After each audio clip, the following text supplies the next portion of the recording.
Hello, I'm Loren Sederstrom. I'm the host of the All Around Grant Show, and of course my co-host is Larry Lanou.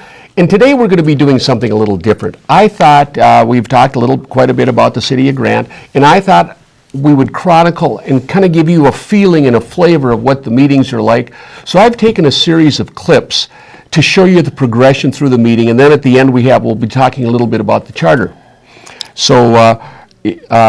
In many ways, Loren, we're taking the pain of sitting through 3 hours of a charter commission, or 2.5 hours of charter commission, and 3 hours of a city council meeting. Yep, and giving you a flavor so you're not bored to tears.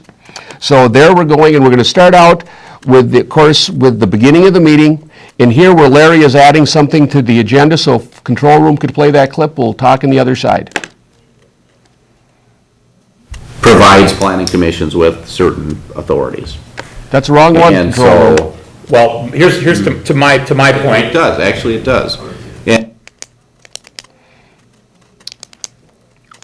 Commission update from the staff report from our last city council meeting. The staff was said they were going to be directed to address some of the issues that were brought at the last charter commission meeting. That could be put under item number 8 under unfinished business. Then I'd also like to add a spot, and it can be under new business, add emergency preparedness. Recently we had a red alert in the city of Grant, and I've been talking to the Washington County Sheriffs, and the Grant Restoration Project has offered to put together a emergency preparedness group here, so I'd like to discuss that. Second that. Well, there's no second, there's already a motion on the floor, so, I think, Larry, that the discussion on the Charter Commission, we typically don't list individual things under city council reports, so we could certainly talk about that. And the other one, I don't know why we would put that on here without any, background information, so, I guess I'm fine. Just as a discussion item. Yeah, I know that. Well, we can discuss some things under the council updates, but that one I'm not ready to discuss, so that's my opinions. There. Well, you can see, folks, how that's going. They're less than cooperative. They put speed bumps in our parking lot of life, and so that's. Loren, I'd like to give you a little update. You can see if you bring something to the city council meeting, you try to add it on the agenda, they walk over it. So recently, because after the city censured, we're not allowed to go and talk to city staff, we're not allowed to go into the office, at least I'm not allowed to. That being said, I went to the Willingney Post Office, I sent a $12 registered mail to put 3 items on for an agenda for the next city council meeting agenda. And one of the things, folks, I won't hit you with all 3 of them, but the most important one is to, and I'll read it. It's a formal request. It says a draft a letter to all legislators, DNR, Met Council, MPCA, Minnesota Department of Health, White Bear Lake Conservation District, and any future joint powers being developed. Resolution. The City of Grant opposes House File 1557 and any other legislation that funds the construction of a wastewater treatment plant to augment the level of White Bear Lake. Intrusion of public sewer and water is in direct conflict with the City of Grant's comprehensive plan for overall growth strategy, which is committed to protect our rural character and maintain maximum densities of 1 unit per 10 acre with no public sewer or water facilities. The City of Grant does not support the Met Council's Northeast Water Supply final report, which could have a capital cost of $623 million with an annual operating cost of $20 million. The City of Grant would support the study to augment White Bear Lake from Sucker Lake or the St. Croix River, which could be constructed with an estimate of $23 million using surrounding golf courses to replenish the aquifer. And folks, the importance of that is the current bill, which is drafted, going through the legislation, Minnesota House File 557 says the Commission of Natural Resources, in cooperation with its commissions of the Pollution Control Agency, Health and Public Facilities Authority, and local units of government, shall conduct a study and report to the legislator on the feasibility of constructing a wastewater treatment facility for communities surrounding White Bear Lake. That water will that treated wastewater to be used to augment water levels in White Bear Lake. Well, folks, if we don't get on top of this and tell the legislator we do not want a new wastewater treatment plant put in there for the city. First thing is, the 5 surrounding cities like Matamidi, White Bear Lake are not going to put a wastewater treatment in downtown Matamidi. They'll be putting a wastewater treatment plant most likely where we have a 10-acre density. That will be the city of Grant. It conflicts with our Comprehensive plan. And if you're at the last city council meeting, you will see that Mayor Carr, Councilman Huber, and Loban voted to support the Northeast Water Supply Education. In other words, they've already signed on to it. Look at how they voted last city council meeting. I think we have to send a good, strong message saying we're opposed to it because it's opposed to our comprehensive plan. Okay, well, let's go on to the next clip. We're going to be talking about Robert's rules as you're trying to, so if a control room could play that. Or to take things off the consent agenda. Items on there. First item is... No, you had a motion, we need a second to even talk about it. Second. Okay, motion and a second. Okay. Okay, we need to vote on it. No, you have to... What are you voting on? I don't know, what are we gonna vote on, Larry? Why are you making this motion right now? That's not how we normally do things. We It's a motion to pull items from the consent agenda. Yeah, well, that's not normally what we do, Yes, you do. but, Why do you have a consent agenda? That's what's called Robert's Rules. It doesn't require a second and doesn't require a yeah, vote, so that's what we according to Robert's decided. Rules. Well, no, that's not what we do, so. Well, that is Robert's Rules. Are we operating from Robert's Rules? Yeah, we are. What does you want taken off before I vote? Okay, Larry, what do you want to take off? All right. Jeff wants to know. The East Metro Water Resource Education Program, I've got some information there from the legislative side that I'd like to speak about. It costs us some money. And the other thing is that I'd like to pull the field proposal from Dennis Hewer so we can, just before we approve it, make sure that as a contractor, he has the required documentation as far as workman's comp, the bonding, and the umbrella policies required of the other contractors. There we go, folks. Well, there shows you again, they're stifling again. You do not need a second to remove things from the consent agenda. And it does not require a vote. And it doesn't require a vote. So now you're getting the idea of what we're facing. So now they're talking about another subject came up. A gentleman came in and wanted to put in a storage unit, $3 million price tag on Highway 36, right down in this is basically the business corridor along 36. There's a Cartiva, there's a business there, there's Poly Water, there's a number of commercial businesses down in that intersection. And so let's play that clip and we'll talk on the other side. Well, I certainly would support this type of development. First of all, the commercial is going to be developed. We know that's coming. The other very positive thing about this wouldn't necessarily be a high-traffic type of situation, like a restaurant or a mall, so we would have less impact. So from that standpoint, I'm certainly, would be supportive of this type of development. We need to put the commercial areas along 36, in my opinion, and not helter-skelter all over the county or the city like some of the things have been done. I think that's insanity, but whatever, that's my perspective. But I would support that. There. So I'm supporting that. And what I was referring to is the wedding barn that's way in the northwest corner on A2, and also the proposed supper club in 96 in Manning, which is also A2. But this goes on. I mean, the next clip that we're going to have is the comment from one of the other council people. So if we could play that, control room. I'm not in favor of changing our zoning,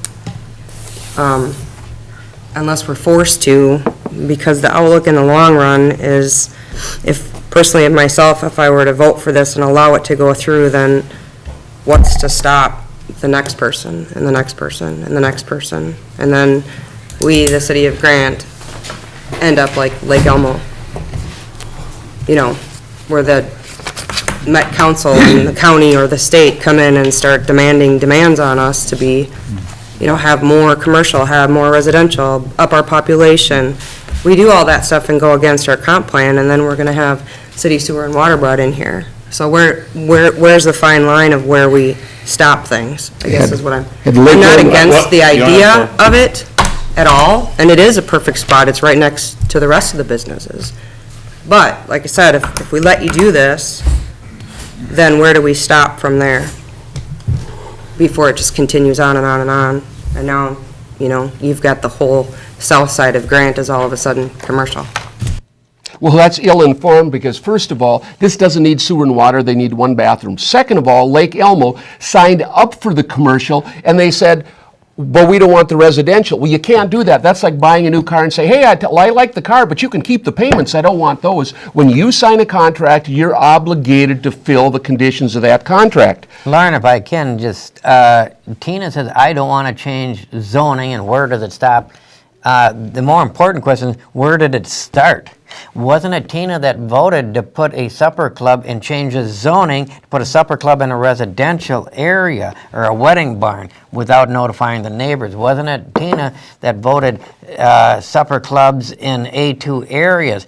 Folks, it's not where does it stop, it's who started it. Absolutely. And they did it with leapfrog development. It had no rhyme or reason. In fact, it's completely against our zoning. Well, we'll get to that. We have a clip on that. So if we could play the next clip, please. What I want to address on that issue in particular is Lake Elmo was foolish in that they signed for the first half taking water and sewer into the commercial district. They didn't read the fine print that says you're going to take 1,700 homes. Had they not engaged the first half, they wouldn't be in the conundrum they are. And that's one of the problems that Lake Elmo had, and that's why having a charter is important, where it's going to take 51% of the people to have sewer and water come in, not 3 votes of the city council. That's the significance of that. Once you let the camel's nose under the tent, it's lost. But if you do not let them in at all, it's not a problem. Okay, do you want to make a? I just want to respond to that. Okay. I understand what you're saying. On the other hand, what is your answer to, we let this come in, then how do we stop the other? Cities who are water or not, how do you stop it? Well, that Yeah. whole area is commercial. No, this part is not. This lot is not. Yeah, but if you look at the overall plan, all along 36 has a future designation for commercial. But it's not right now.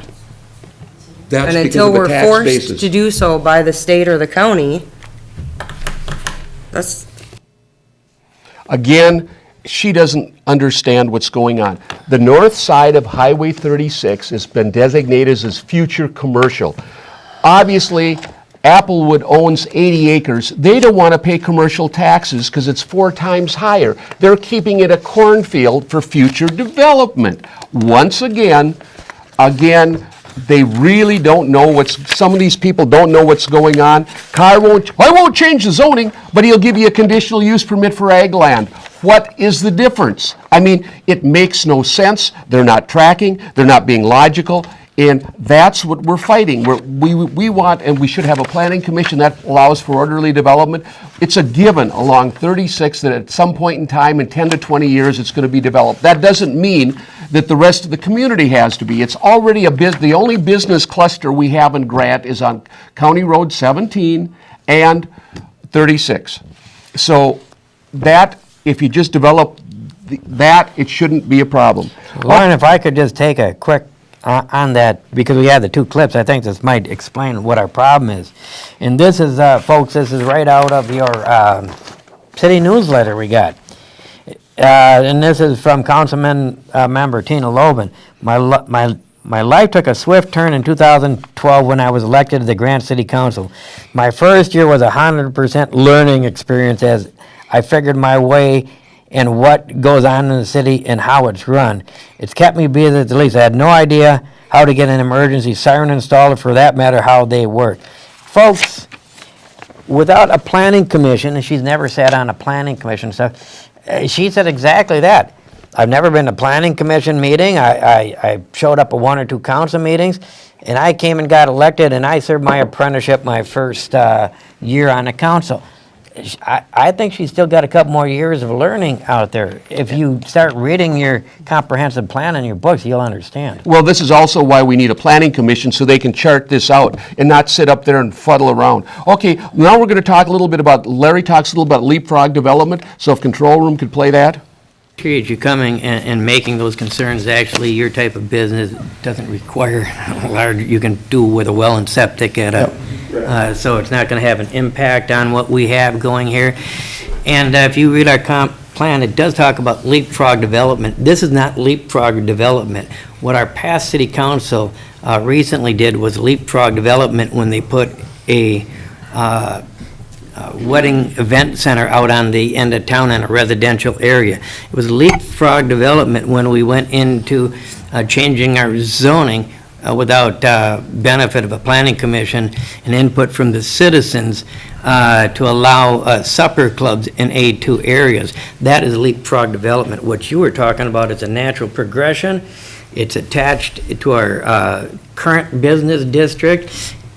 And the footprint you have has probably got the least impact of any of the business coming forward that would be asking to do exactly the same thing. So, as you say, we'd have the opportunity to take and control some of our destiny. So I appreciate what you're doing. You can see what I said at another meeting. If you'd like to review, I can get you a copy of the closed session tape where our attorney stated that although our ordinances, in order for the city council to act as the planning commission, must first dissolve the existing planning commission. It's not that the state in the League of Minnesota Cities doesn't allow a city council to act as a planning commission. Our ordinances do not. Thank you. Okay. There, so you see another problem. They're really running illegally. They're, by our statutes, we're violating our own law, and that's the problem. Okay. Loren, if I could, folks, this is right out of your zoning ordinance, section 24, composition of a planning commission. And I just want to read you the one deal because one of the requests I put on for the agenda is for use of the disbanded planning commission to meet on May 18th at our city hall. So we'll see if they allow them to use the town hall, but it says both original and successive appointees hold office until their successors are appointed and have qualified.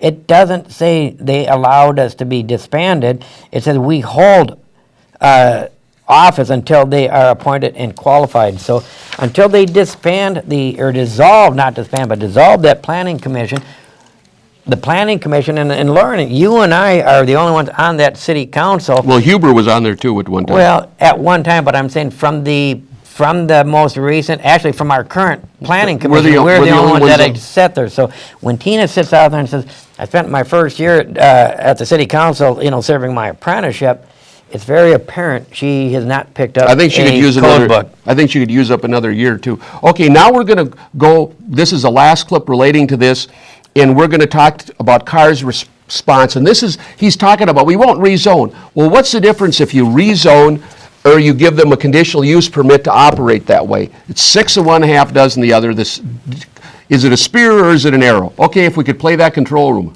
In favor of doing a change of zoning. I would not be in favor of adding storage facilities in A2 zones.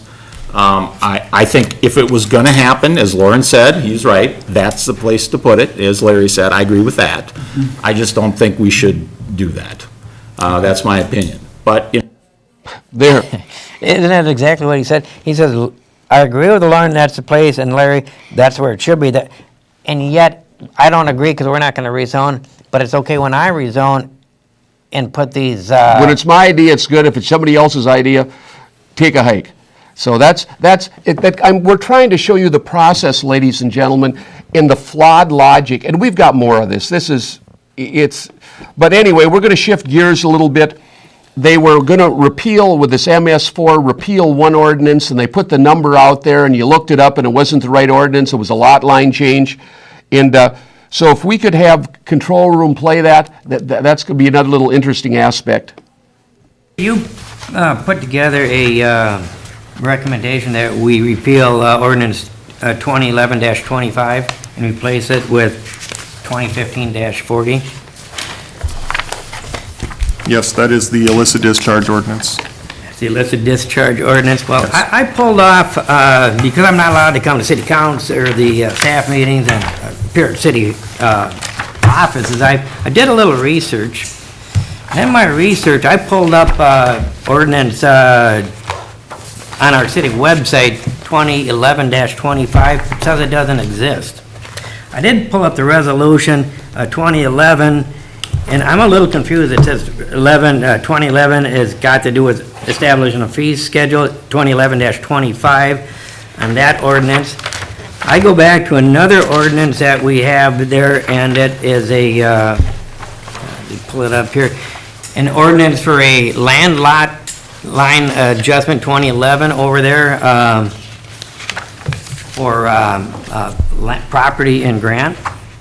Larry, what's the 2011. point? I'm totally missing it. Well, I've got three different places that said we're going to repeal ordinance 2011-25, and I'm looking at 2011-25, and it says Iselton lot line rearrangement. I've got another ordinance, which I think you might have confused it with. It's a resolution 2011-25, resolution approving a comprehensive plan amendment associated with the extension of public utilities of the new Matamita Elementary School in the city of Grant. And when I pull up... Hey, Larry, I'm just going to stop you here because everybody's looking really confused, and I have no idea what you're looking at. Can you find? Well, I can put it up on the website. No, but what I'm saying is, And where is this I can show you that. 2011 coming from? Where did you get? Mr. Go ahead, Mayor. Jennifer. It's from the letter that she produced. Stop for a second. Jennifer? I think I'm tracking.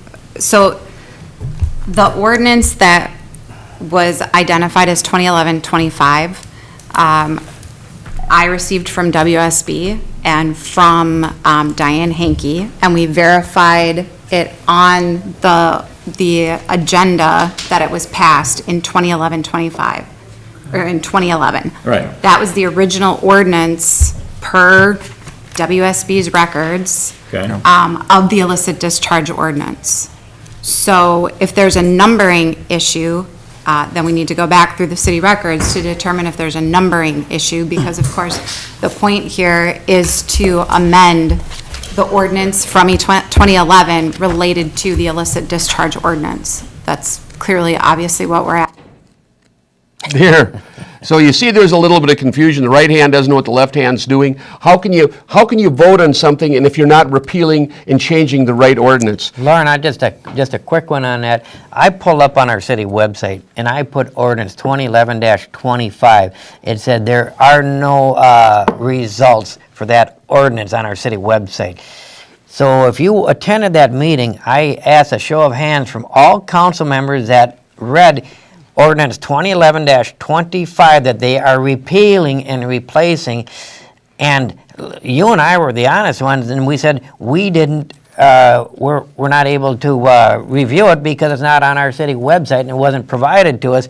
And the other three simply would not admit to the fact that they never read it either, but they're going to repeal it with something they've never even read, and it's not even on the right number that they're going to vote for. And they did vote to replace it, although they don't even know what number it is. They're shooting in the dark. Okay, now we're going to shift gears a little bit, and they're talking about roads, and roads are a hot topic because Mayor Carr doesn't want to fix any roads, lets them go to heck, and then the residents have to pay. Well, the problem is we have two planned unit developments. One is Indian Hills with approximately 58 homes, and the other one is Woodland Hills, which is 60. And they have these little windy roads that lead to the main feeder. The feeder for Indian Hills is Keswick, and no, it's not. It's Indian Hills, it's Keats Avenue. Keats. I'm sorry, it's Keats, and the one for Woodland Acres is Joliet. Well, all the cars that those residents drive down these streets, and they're literally falling apart.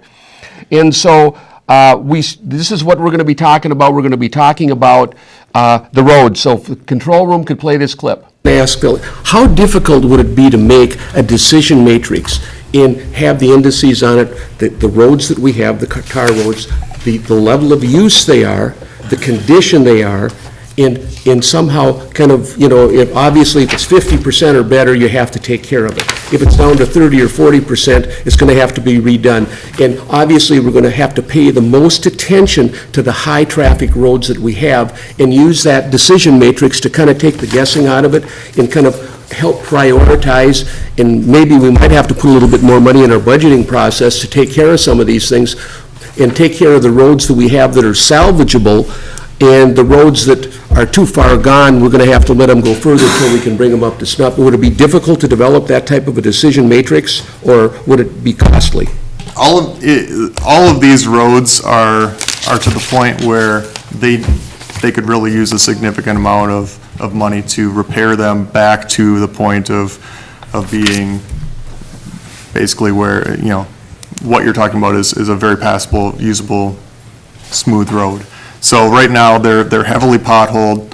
The city's been maintaining the potholes, keeping them passable, but a significant amount of money. I mean, each one of these roads could use this money and more in order to bring it to, How much would it be to redo them? I mean, Well, that is actually what would be as part of like an overall pavement management system, not necessarily a special road project that addresses a smaller, specific point area. Phil, and I'll call on Larry in a second here, but wasn't it like $30 a linear foot on each side? Wasn't that the number we came up with before? Yeah, Roughly? For an looking at overlay, for 2-inch, yeah. Yeah, and looking at the overall city, I mean, we have 30-some miles of road, and so. Mr. Lin- there.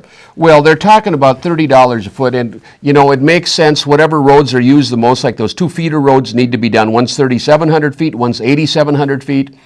But the next point I'm making with the next clip, you'll see what I'm talking about, so if a control room can play that. Question. I know oil last year was $100 a barrel, now it's down between 40 and 50. Is that impacting our costs? Are we be able to get a little bit better price this year, you think, on any of that, or does that not affect it? It does affect it slightly. Obviously, there's other components too with just labor costs and machinery costs, that type of thing. So it does impact the cost of the overall bituminous mix. We might get a little bit more this year for what we have. Yep. There.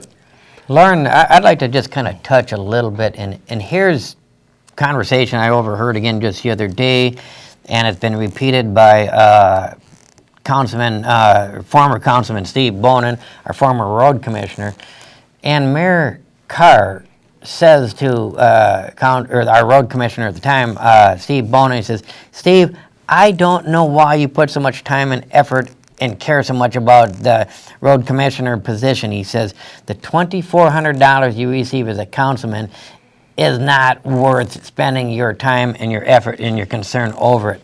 Folks, I'm going to tell you right now, we've already offered to put our wages towards supplementing or advertising or educating On the people Charter on the Commission. Charter Commission. So I guess if we're not going to make any money working for our city next year, I guess we shouldn't care according to that theory. But Mr. Carr seems you only give as much interest in it as you get paid. Well, the other thing that we didn't have on the clips is I'm going to be making a proposal where instead of doing it 1/3 at a time for that Keats Avenue, to keep the We'll cover that on our 25,000. next clip. Maybe we'll go to that one. And he's going to be talking about he doesn't want to make a 3-year commitment. He wanted to do it 1/3 at a time, 1/3 at a time, 1/3 at a time, which is insanity. And my proposal will be to take it all out of reserves because we're getting 0.5% interest on the bank's certificates of deposit. Inflation's 3%. In 3 years, you're 7.5% behind. It makes economic sense to use our reserves to fund that and raise the budget a little bit for road repair and get some of these things done because it's at a tremendous problem right now with potholes, and these are feeder roads. But you're going to hear the mayor saying he's not making a 3-year Before we commitment. go to that next clip, because it'll help explain that, Loren. Anybody that works construction understands that setup is about 1/3 of the cost of any job. So if he does that 1/3 this year, 1/3 next year, and you're going to be hauling equipment back and forth for the next 3 years, or do you just haul it in one time and do it right the first time? And you make it's more efficient. We could do it. Yes, it would take 3 years of budget, but it's very important. This is probably road's 20 years old. It can be salvaged. It's 40 years old. It can be salvaged. It's not going to be a long term. It isn't going to be like a rebuild, but at least it's going to be something. We are so far down on the roads, it's ridiculous. We have already turned one road back to gravel, and that's just as expensive as redoing it. It's very short-sighted not to do it all at once when we can get cost advantages. Okay, now let's play the next clip. So basically, we're going to do the first 830 feet, is that about right, is what it covers? Approximately, And yes. how many feet in total is it? I know it ends at the golf course there up by, 3,700 feet. So there's 3,700. It is, so it's roughly a third, roughly a 1,200. third. 1,200 feet. Okay, do you have any thoughts in, if, like I said, the price of oil's down, and they're saying, I just saw on the news tonight, they say we're gonna have the lowest oil prices in years. Is there any way that we might be able to work something, get a little bit bigger bang for a buck, and maybe if we did it, more of it this year, because the prices are down, it might save something, if we could even look into it. I'm not saying we have to do that, but it might be something worthwhile to look into, because, like I said, oil's was down like $45 a barrel, and it was 100 to 110. So I realize labor's a constant, it's gonna be the same, but we could probably get a lot more done. It might be an opportune time at this point in time to maybe do a little bit more. And I don't even disagree with that, Loren. I guess my question is that, and that's the other thing with Keats, because this is not a one-time thing. It's not like paving, Larry's Road there where the hill comes down, and that washed away, and that was costing us money. That was a one-time shot, and it was done, okay? This is a continuing project. This is a larger project. The other thing is, I don't want to have a commitment that this year, we do it, and then next year, we're going to do it. I mean, I don't know when we're going to do it, because we could have some other special project that requires more. So if this is a 3-year commitment, that's not what I'm looking for to do this. I think we could start on it. And then hopefully, as Loren, I think we should hopefully the residents will figure that out. Is there any way we could look at doing the whole section? I want to, but All we're at not, once? well, we don't have the money. Well, we do, but I'm not taking that much out of reserves to do it, because we don't have any money for that. And what I was thinking, I agree, I understand what you're saying, but if we can get enough bang for the buck this time, and then we just put that 25,000 back into the reserves for the next 2 years, if it would be kind of, flip-flop the funding, is what the suggestion I may have, So if we can get a better price this year, and we're gonna lose some interest, but the interest is, there isn't very good Well, there's anyway. budgeting issues for that too, that I'd like to get into with Sharon, but we Okay. could talk about that Okay. another time. But You see the type of resistance, no change, no nothing, stymie everything, speed bumps in the parking lot of life. Well, the other issue they have, Lauren, is they're working under flawed assumptions. Now, they keep talking about it's $330,000 to reconstruct a road. It's $120,000 per mile, and these are all per mile figures, to do an overlay, and $80,000 to tear up the road and turn it back into gravel. That's what they're thinking. The truth of the matter is, the only reason you would do a total reconstruction and you pull out your blacktop and haul all that out at $330,000 is because you have existing curb and gutter. That's why you take it out. If you take a machine and you do what's called reclaiming a road, it grinds the road back up, it turns it back in to be used as part of your Base. extends your base, and you can actually, I've gotten a price from a contractor just this week, $211,000. So we can either spend $100,000, if we were to spend that particular road and spend put $100,000 of the city's money in right now, because we're going to spend that in potholing and fixing for the next years. That road's going to run you roughly $150,000 to completely reclaim the road, reshape it, and put 4 inches of blacktop. You put a base coat of blacktop on there, and then you come back and put your last 1.5 inches of a wear course. That's what seals it. And you'd have a road that'll last you another 30 years. That's 30 years less of potholing and patching. They have to look at it realistically. The numbers that they've been thrown at you for $330,000 are something you would do in the middle of St. Paul because you're trying to match curb lines. We don't have that in Grant. Well, the other thing that could be done too, and this would be the least that we would do, is patch the potholes and then put a 2-inch overlay over it, and that'd buy you 8 to 10 years at best. But it's something, we are so far down with the roads, and these are major feeder roads, it's becoming a safety issue. So, but that's enough on the roads. We're going to shift gears again. Now we're going to talk about recreational areas, because there was a big hubbub a while ago up on that, next to the wedding barn. Somebody wanted to build an 80 by 320 foot indoor ice arena. Well, folks, if you have a barn, okay, let's say it's on 50 acres, you're limited by animal units. So you can only have like 80 hogs. Well, if you have 80 hogs on that 50 acres, you're not going to build a barn for 1,000. So you're basically limited economically. You could build a barn for hay or something. But there's no such limitations on recreational. So if someone comes out in ag and says, I want to build a barn, in this case it was 80 by 320, and then if those people go belly up or sell it, like happened in Stillwater Township, somebody comes in and sees it and wants to use a different use, you end up with massive problems. So this is what we're talking about, limiting recreational areas. So if you could play that clip, please. I would agree with pretty much scratching the indoor commercial. I mean, that can get too far afield. In terms of multiple buildings, you know, I think we should define maybe one larger, like maybe limit it to 2,000 square feet, and maybe if they need 2 sets of bathrooms. And the other question I would have is, you made a good point about the tornado shelters. You know, if they could for example, be made out of pre-stressed concrete or some type of concrete building that, you know, I don't think we're going to have the type of facilities we're going to have 200 kids, you know. I mean, even if there's several softball teams, so what's that, about 15 kids on a team? Yeah, but the problem is you end up with the parents and everything Oh, else. parents, If I may okay. respond, you end up with the parents, you end up with the grandparents, and having, like you say, writing something in there so that you have a certain building, and I'm sure our professionals could provide that storm shelter write-up, just so that we'd have to rated maximum capacity, right? So if it's 250, we need a building big enough for 250. Okay, I see what you're saying. I see. But I think we need to definitely put a limit so it can't go over the top, because, you know, we have nothing now. All right, two things. Okay, there. Limiting recreational areas so we don't run into the conundrum where someone wants to put some gigantic building in, and then the next person comes around and wants to change it into something else, and then you have, you know, you have a nightmare. In the case in Stillwater Township, what happened is the guy added 8 units onto his garage, and he had ran a foam insulation company. Well, in '07, he went belly up.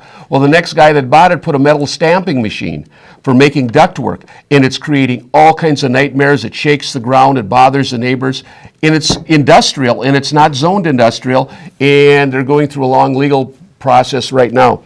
Okay, now we're moving on. We're going to be talking a little bit about process. We're shifting gears once again. We're trying to give you a flavor of what this city council meeting was. So if we could play the next clip, please. I think, again, whether I agree or disagree, it doesn't matter. Process is process, and it protects everyone. And having this separated, pulled off, and put into that formal review process where we're not looking at it in public until we're ready to see the liquor license application, I think would be appropriate and would stick with city process, and I would just ask the staff to consider that very, very carefully. Okay, what they're talking about in this particular clip is the liquor barn, or the wedding barn was open for 6 months. They had about 5 COP violations and 6 complaints. They're coming back in before they have a review, before they've complied with a conditional use permit, and they want a liquor license to serve their own liquor. Well, a bunch of people were very upset with that because the operation hasn't gone smoothly. So that finally was tabled, but he's talking about process. But hold that concept of process, because while they're high and mighty in one side of the process, they talk out of both sides of their mouth because they don't follow process on the rest of it. So if we could play the next clip, please. Review of the February 6th City Council meeting will show that censure of Councilman Larry Lanu was not on the agenda, that the City Attorney Nick Vivian had no action items to present, that there was not information in the City Council package which was distributed to all City Council members or to citizens at Town Hall to follow it. This may be grounds to file an open meeting violation. Attorney Nick Vivian prepared and presented a document to censure Councilman Lanu.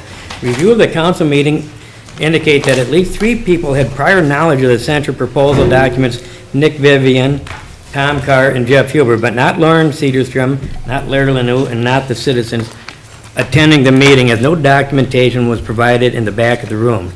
The city administrator was not asked to verify any of the whereas allegations prepared by Nick Vivian. After a short discussion of the issues, the mayor called the question for voting despite a point of order called by Larry Lanu, asking to be allowed to speak in his defense. Instead of responding to the mandatory point of order as required by rules of order, and without any objections from the city attorney, Nick Vivian, whose duty is to protect all city council members' rights, the mayor proceeded to take the roll call, only taking the yea votes and not asking for no votes. After that rush motion, the mayor immediately caused the meeting to be adjourned. At no time was a Councilman Lanu given an opportunity to present his side of the story and explain his position. His point of order was simply ignored. So the censure motion appeared to be a political vendetta and a tool to limit the opportunity to perform Larry and Loren's elected duties.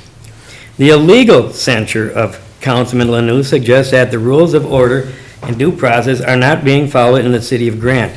A review and extension of an illegal censure will only complicate the injustice that has been done and cost the citizens of Grant more monies paid to the city attorney to defend his position. Well, Loren, that's a great example when he talks about process. The illegal censure was a violation of process. I go back to the first city council meeting we're on. They censured within 2 minutes of being sworn in. They threatened censure there. I don't think that was proper process. They come up with a complaint from 30 years ago, which was handled 30 years ago. Our complaint policy says we first must be notified with a phone call, followed up with a letter, given the opportunity. None of that is due process. So what we're seeing is Mr. Huber talks out of both sides of his mouth. He brings on the issues, like I said, he creates a rainstorm and then he cries when it rains out. Folks, he doesn't follow process. What you have to do is, like I said, forget about what he says. Look at his actions. They speak louder. Okay, we're shifting gears again, folks. We had a little bit of contention in here with, of course, me and Ms. Lobanov went back and forth, and she doesn't fully understand things that are going on. But if we could play the next clip, I think it's going to be fairly explanation, you know. I'll be to blame in this because I happened to be in the hospital for a week, in recovery for a week. I had a couple IVs in my arms, and I didn't think it'd be appropriate to rip them out and hire someone with an ambulance to go get the DVD like I need for my show. So, you know, I did ask him to pick it up for me, and that was probably a screw up on my part. The second part I'd like to address is the lies part.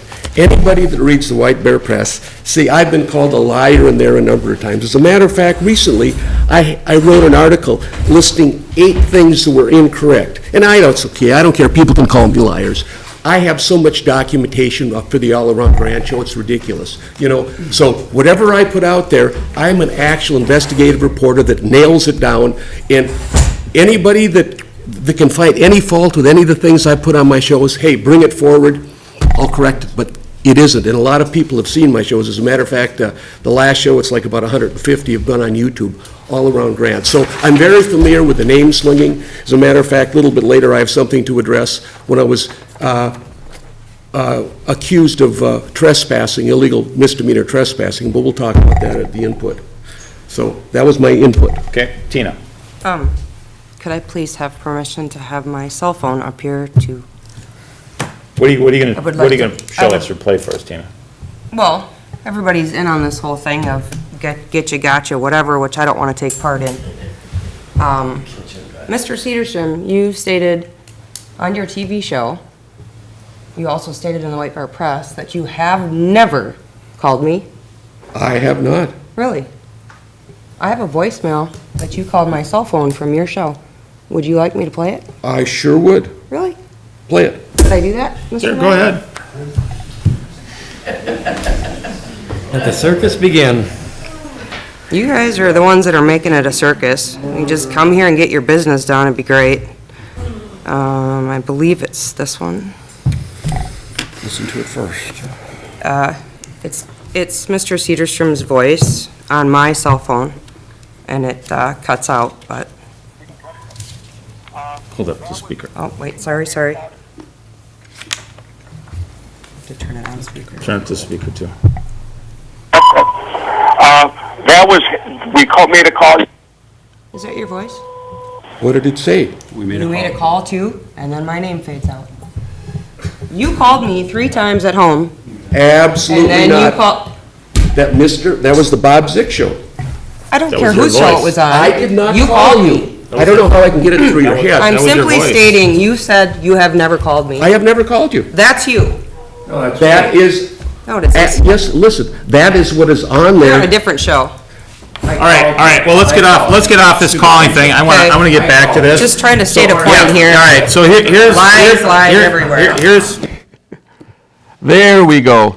I mean, Loren, let me tell you the importance of that. And Mr. Zick did call, and we've been on it, and it wasn't the all-around grant show the call was made. But the point of the call was that She has a conditional use, or she does not have a conditional use permit. She operates a dog washing business out of her home. She has a certificate of compliance for an accessory building, not a certificate of compliance for a dog washing service. So she's running a business that she isn't certified for. And then she comes after me, my first meeting, and she's in there with Mr. Huber and the team over there, so they can't be arbitrary and capricious. And that was the purpose Mr. Zick made that call, because if you look at our city website, it says Tina Loban, and then it puts her phone number on there. And if you call that phone number that was on, it's still on our city website, now she's taken it off, but her phone was always addressed, Happy Dogs, may I help you?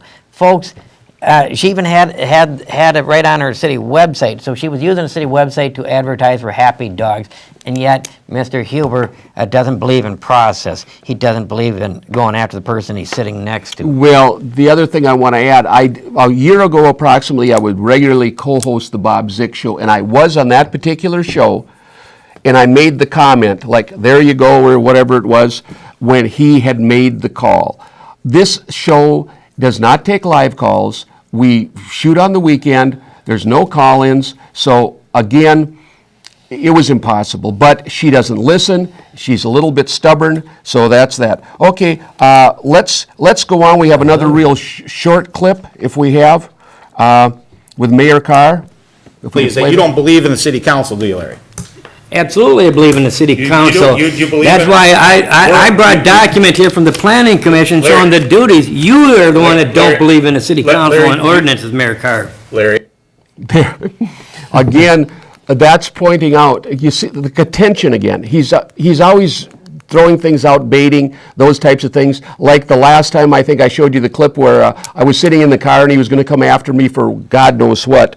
And He asked me if I believe in the city council, and be quite honest, and I've had a little time to reflect on it, I'm not sure I believe in our city. I believe we have a great city out there. I do not believe in our 3 incumbent city council members because I don't believe they operate fairly. Do I believe in the city? Absolutely. That's why I took my time, effort, and I ran from the city. Do I believe in the city? That's why we put together a tractor parade, a wine tasting event. We're trying to put together a certified emergency response team, the grant restoration. Folks, I believe in our city. Read our city newsletter. In fact, the last city newsletter, if you got it, if you read the article that I wrote in there, you'd have to get your reading glasses. As small as they put it, they did not even use the whole section over there. and look at mine at the top. Yep, and then look, you Look at how can't even small read the it. print is. They Yeah. put the print very small. And mine was, why a charter? Yeah. Preserve your rights. A charter is above the Constitution, above the council, not an extra level of government. Many major changes to the city will need a 51% majority of the people to protect their rights. For example, it took 3 votes for sewer and water there in Lake Elmo. And this will ensure the citizens have their rights such as hunting, fishing, 4-H, and agriculture, keeping grants, rural flavor, and freedoms. I'm not going to read the whole thing. I would suggest you read it. And it's But we do interesting- believe in the city, It's interesting. not necessarily our sitting council members. The other interesting thing is, too, the other 3 are suggesting we don't need a charter, and I think we do. But we're going to talk a little bit about process and perception once again. So if we could play that clip, please. Well, perception's a very interesting thing about what happens with this, and you can summarize it a certain way. I happen to be the chair of the Planning Commission when they were running that school through, and that is a whole nother debacle. It ended up going through, and that's fine, but we had concerned citizens, and we had public comment till 11 o'clock at night. And I think it's wrong not to listen to citizens. And yes, they were giving job descriptions, but it wasn't about the elected officials. We were saying that perhaps we should have an operations manual. We were suggesting there should be a codified complaint policy. Steps are followed, so every time a complaint is made, the person's called. You don't, for example, like I did, get a letter from the attorney saying that I had an artistic display in Joyce Wielander's. I mean, we need to follow procedure here. Then this gets much better. Then, again, talk about people not following procedures. Imagine this, I had went to the League of Minnesota Cities and got job descriptions. Gee whiz, they brought me up on charges that I was impersonating a planning commission when I was one. Well, gee whiz, maybe I have a split personality. I don't know how that works. My attorney was there and basically handed them whatever.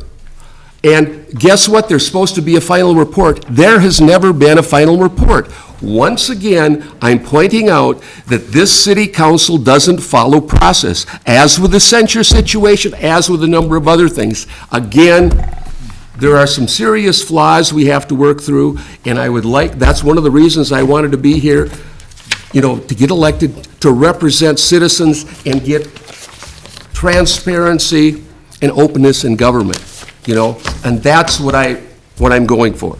Larry? Yeah, folks, what we have here is process, and what Loren is saying is absolutely right. Our city has process when it wants process. Actually, on the comprehensive, say the Planning Commission, they're the perfect example of process. The Planning Commission, which actually is still intact today according to our ordinances, and it's the duties of the cities to review all zoning, land use, and applications. So that's part of our process, but they don't support that program of process. They want to take it all upon themselves because they want to be in control of everything. Folks when it comes to process, once again, they make a statement, but they don't back it up with their actions. And it's a shame because it's worked for 30, 40 years over here. So if we do believe in process, we will put the Planning Commission back. In fact, it hasn't been dissolved. Well, this next clip is about the Planning Commission, so if we could play that one, please. Bring up on the Planning Commission. Jeff, you stated that in the interest of saving money, you wanted to get rid of the Planning Commission because we had two members showing up, our city planner and our city engineer, at the Planning Commission. Well, if we were honest, we would see that our city planner charges $175 to show up at one of these meetings. We will see that our city engineer only charges $80 to attend per meeting.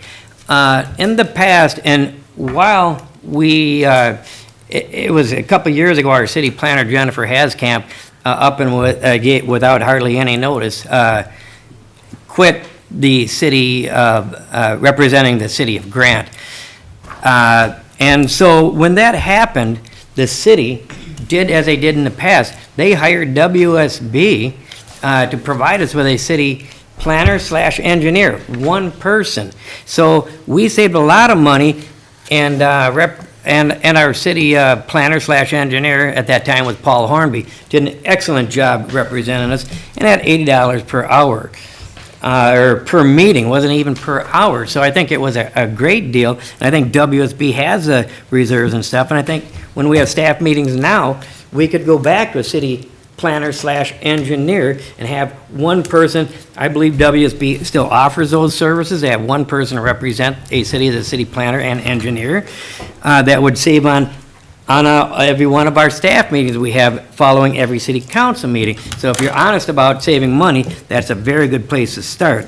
When you talk about the purpose for city planning commission, I'm just going to read you because obviously you haven't read the duties of the city planning commission. The planning commission, and this is section 24-26, several times I've brought it up to you at city council meetings, and I've been removed by the Washington County Sheriff for bringing it up.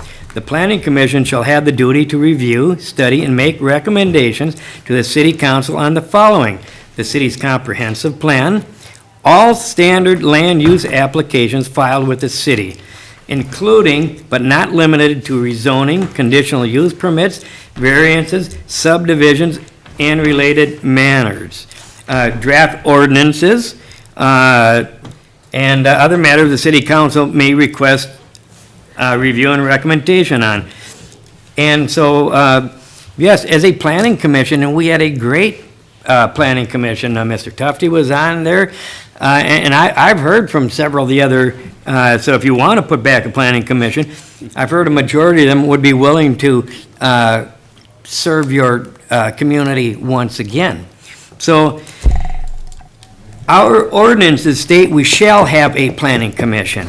Mr. Vivian has recommended to the city council that In order for the city council to act as a planning commission, it must first have a public hearing to dissolve the planning commission, agree upon that before it can act as a planning commission. Now, that was right. There, well, we're going to follow that up because we actually have at a workshop session a clip of the city attorney giving his legal opinion. So if control room could play that. Add stable and leave the rest of it. No, so. I second, okay. Wait a minute. Not where permitted No, Okay. not where permitted. and just stable? Yeah, just add the one word. And how about uphold instead of further? No, Yeah, leave it alone. And leave further in? Yeah. Okay. Say the word stable kind of reflects that community. Okay. So Steve made the motion. Made a second. Jack seconded. Okay, there we go. I guess I had the wrong clip. I guess I made one of my many mistakes in life. Well, if that clip, I don't know if we have it here coming up, but here's one thing, one of the things that I have sent registered mail to put onto our next city agenda, and one of my recommendations for the agenda, I don't expect that our city council will address it, but we will.